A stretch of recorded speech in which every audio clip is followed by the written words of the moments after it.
En fait, si vous voulez, la perversion de la relation, elle va jusqu'à vous mettre dans une situation de suggestion matérielle aussi. Bien sûr. Et très souvent, les cas de violence psychologique avérés dans des couples, eh bien, il y a ce travail-là qui est fait de la part de celui qui agresse, de celui qui est l'auteur de ces faits, pour vous mettre dans une situation de dépendance.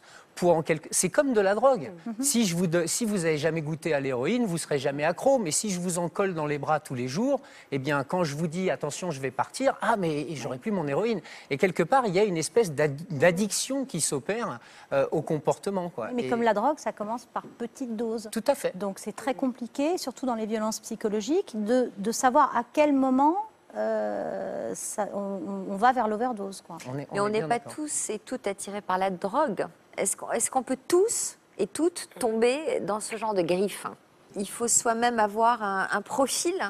Oui, il y a des profils qui se laissent attirer. On ne peut pas on peut pas facilement exercer une emprise sur n'importe qui. Ouais. Et souvent, ça va être sur des personnes qui vont avoir un aspect vulnérable ou influençable pour pouvoir exercer cette emprise avec. Vous n'êtes pas d'accord? Non. Moi, je pense que tout le monde peut être manipulable par ce genre de perversité. Tout le monde.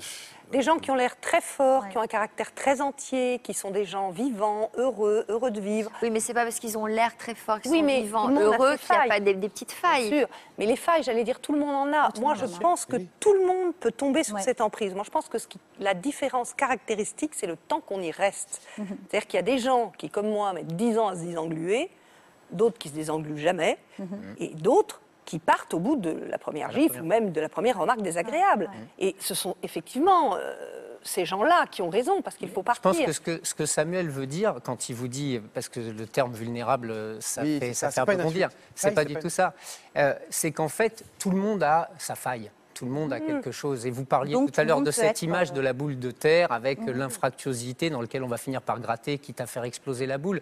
Mais c'est exactement ça, en fait.